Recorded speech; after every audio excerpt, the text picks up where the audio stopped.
Welcome back to Development Book Club. Today we're continuing with Restoring Sanctuary. It's going to be a 2-for-1 video today. We will discuss the final two commitments of the book, the penultimate of which is the commitment to open communication.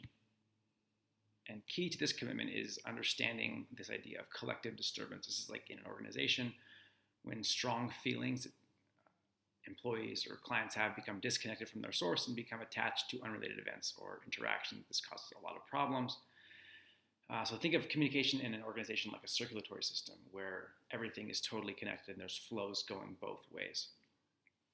Multidimensional communication is another key topic here. And this is the idea that we are always conveying both cognitive and emotional information, verbally and non-verbally, back and forth. And some of this will be deliberate and conscious, and some, or I would say most of it, is unconscious. The model here is sort of I create, encode, and send out a message. You receive, decode, and interpret, and then we switch, at which point you create, encode, and send. I receive, decode, interpret, back and forth, back and forth. And in this process, there are barriers. There can be physical, psychological, social, and even philosophical barriers. Nobody in this process back and forth has to misconstrue information intentionally. It just happens as sort of its nature. There's a long discussion about race and class within the organization, different levels of power, whatever position in power. And the gist is that leaders should not only know how to handle dissent when it occurs, but they should actually seek it out for the betterment of the organization. Over and over in this chapter, unconscious patterns and group dynamics come up again and again and again.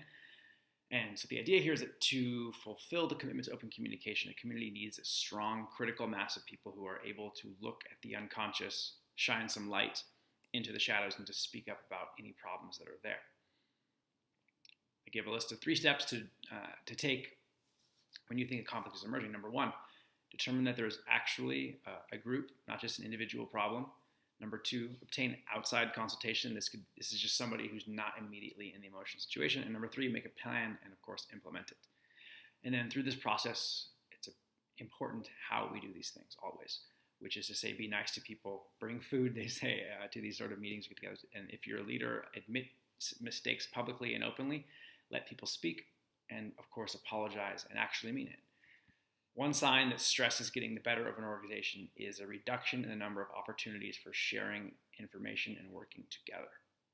A great tip from the toolkit section at the end of the chapter here is from Nonviolent Communication, which comes up, which we covered earlier in Development Book Club, the best book that I think that we've covered so far. Let's be aware of our words, they say here specifically, such as, I think of like, oh, Susan is clearly borderline, or John is being manipulative. So what if, back from nonviolent communication, is like, what if we only communicated what we actually observed, felt, and needed, not our sort of analyses of what's going on? That's the commitment to open communication. Chapter 9 is commitment to social responsibility. And the goal here is to work for social justice and the common good, but not in the way you might think of it. So I saw this thing come up, social justice, and I was like, oh, are we going to turn into a big like political discussion? And it didn't. And this book was written in 2013, so I think they used that term sort of before it became really popular in the culture. This is really about balancing our own interests and the interests of the community. Question we should always be asking ourselves: are we being retaliatory or punitive? Retaliatory, punitive, or restorative and supportive in our actions? Are we punishments versus consequences, and when we're making programming, etc.? Our present system of justice is based on the notion of retribution, which is really reverence cloaked in social acceptability and backed up by laws. The primary question to be answered under the present rules are, which laws were broken, who broke them, and what punishment do they deserve? This is sort of the line of questioning of our legal system, right? And we also find these questions in our treatment settings, right? So retributive justice is preoccupied with blame, pain, punishments, and it's primarily negative and backward looking. Like it looks to the past. This is like, right? What happened? What law was broken? What rule was broken? Right? Restorative justice, on the other hand, asks who has been hurt, and then what are the needs of the victims, the offenders, the community, and finally, what are the obligations, and whose obligations are they in this situation? So under this setup, the aim of justice is to meet needs and promote healing, not to punish. although punishment, including imprisonment, can be recommended if it is shown to serve the victim, perpetrator, and the social group.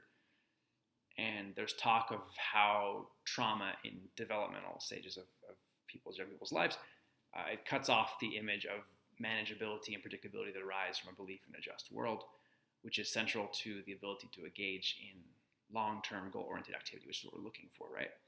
And again in this chapter, we're asked to resist retaliatory impulses, discipline ourselves, not our so-called problem clients, and to have strong non-punitive leadership.